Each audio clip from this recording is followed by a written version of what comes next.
Hello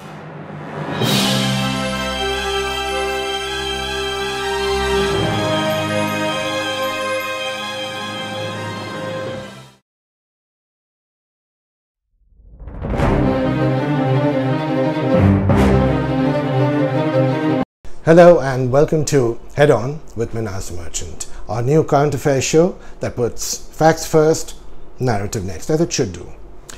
Thank you too for watching our first episode and sending in your questions, your suggestions, and we'll tackle as many as we can today.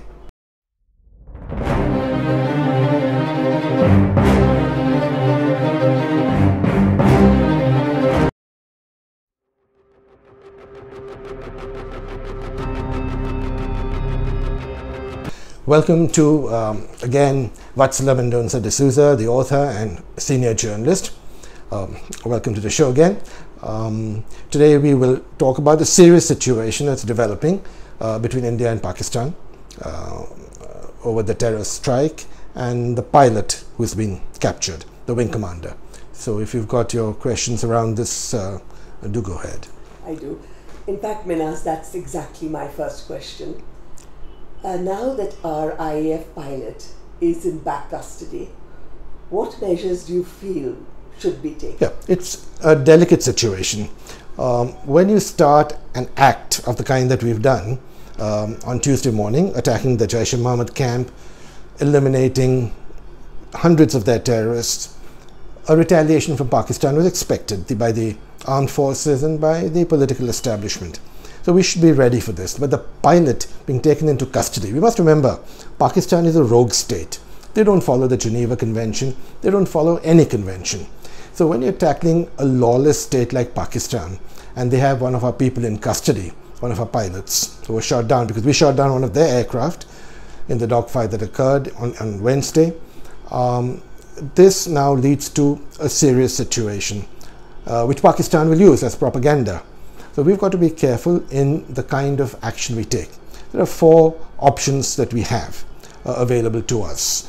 The first, of course, is to continue relentlessly our diplomatic, economic, covert, and military operations. So by military operations, I don't mean attack their military installations as they've done to us, because they're a lawless state.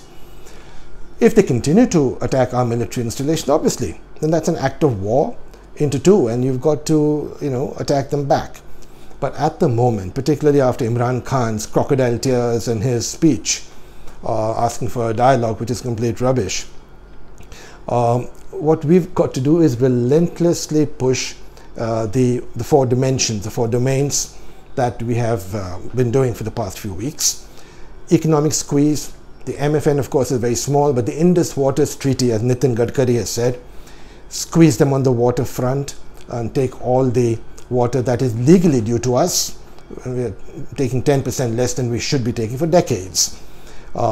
Diplomatic isolation, and of course covert operations in POK and the rest of Pakistan, or in Pakistan rather, because POK is obviously our territory. So it's a difficult situation which has to be handled both strategically and tactically, and I think that if we continue with these four dimensions of different acts, I think that Pakistan, will ultimately, you can't remove terrorism completely because it's in their DNA, but you can certainly mitigate it, and these are the four different ways in which we should go about it. Minaz, can we get back to Balakot for a minute? Yeah. Why has the government not come out with more clarity on the number of terrorists who were killed? Yeah, Vatsala, I think there's a basic problem with the Modi government. They are robust in their actions, so they've taken in against Pakistan terror and many other cases. But as far as information and communication is concerned, there's a lacuna. There should be an Air Force representative who actually is giving out information on what happened with the captured pilot. We had the MEA spokesperson talking about it, but there's a complete absence of information on even the numbers of terrorists who were killed in the JEM attack, on the JEM terror camp. Now, we know there were 325 to 350 terrorists in that camp. It is a huge 6-acre establishment. And when these 6, 7 or whatever number of bombs of 1,000 kg each were fired on this camp and totally destroyed it, obviously the casualty numbers are high. But no one can actually know the exact number. But the government must come out, and the Air Force must come out with some sort of information that, look, there are 350 people, we know that from intelligence, that were there in the camp when our fighter jets bombed them. Of that, a certain number, a majority, 100, 200, 300, have been eliminated. So that kind of information is lacking. It's a lacuna, and that's got to be sorted out quickly, so that the misinformation that the Pakistani government is doing through propaganda, or the damage done is minimal, etc., that can be countered.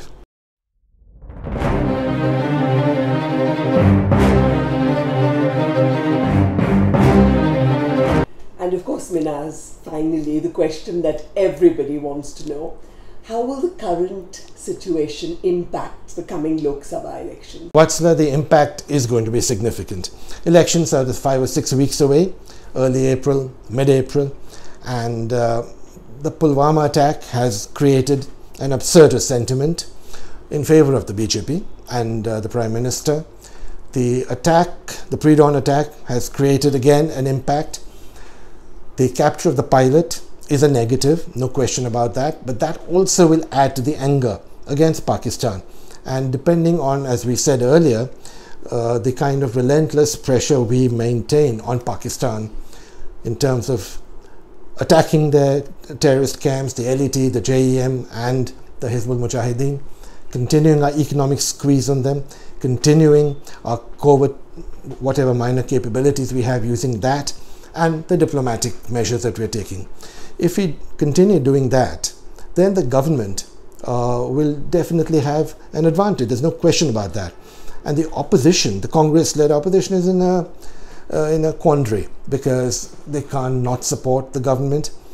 But as happens in our country, there will definitely in the next, again, few days, in fact in the next few hours, there will be opposition comments about the pilot, or we did something wrong, the pilot was captured, it's going to be a problem.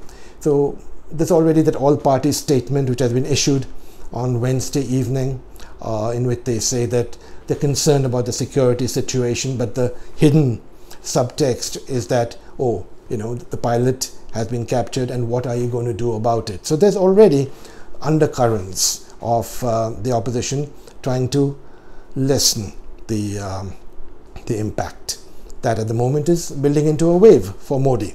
Because obviously when there's a war-like situation, then the government in office will naturally have an advantage. So there will be an impact, whether it takes Modi and the BJP, which was on the back foot on many issues, farmer distress, on the unfavorable jobs data, whether this impact of the terror strike and what now unfolds will be enough to recover whatever advantage they can get. Not that this was meant to get electoral advantage, obviously not, because it happened as a consequence of the Pulwama attack. So depending on how events unfold in the next week or so, I think the BJP definitely will gain electorally. Everyone knows that. Whether it will be enough or not will be determined by the events as they unfold in the next few days and weeks.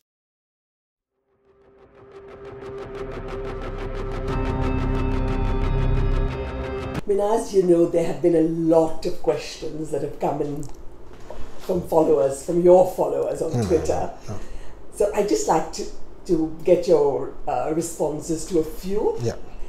Could we start with Chandrasekhar, who says, how will the airstrike unfold on Pakistan's retaliatory strategy, and for how long?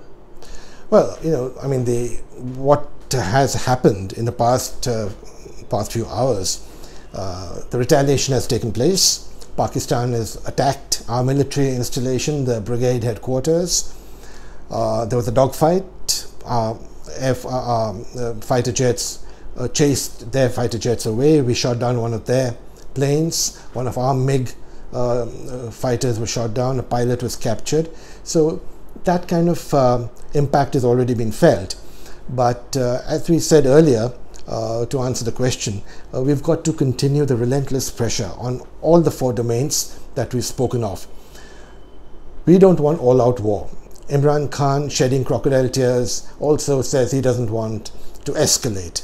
But we've got to, as I said earlier, be strategic in our approach, be tactical in our approach, and go in a manner which will not necessarily escalate the situation, but will also give Pakistan the straightforward message that what you experienced in Balakot is only the beginning.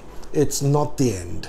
So if you do things which are completely lawless, which violate the Geneva Convention, as they're doing with the pilot who's been captured, then you will pay a price. Thank you.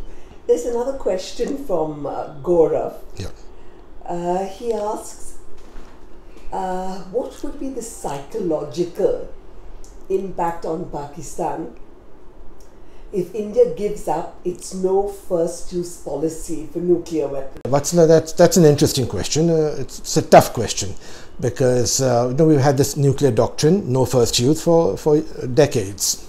But given the kind of situation we are in now in our neighborhood, there's every reason to believe that that doctrine can be changed, no first use. And we have to follow I'm not going to go into detail now, for the lack of time, but what we have to follow is a policy of strategic ambiguity, where no first use is not necessarily doctrine, and there's ambiguity on that front. So yes, this is a very, very difficult question about no first use, and I think that strategic ambiguity is the way forward as far as that is concerned. And just one final question from Reshma Nair, who says, any feasibility plus desirability for India, Afghanistan, Iran and any other countries impacted to formalize an anti-terror alliance? No, that's again a good question. We are the 3 countries, neighbors of Pakistan, which are most impacted by Pakistani terrorism. Afghanistan has, it's been devastated by Pakistan's support of terrorism in that country. Iran, 27 of their Republican guards were killed, and they've got jet fighters on the border with Pakistan. India has been a victim of Pakistan terror for decades. So an informal arrangement between Iran, Afghanistan and India on economic issues, other issues, the Chahabar port, etc., which can give us and has given us a direct route into Afghanistan, bypassing Pakistan.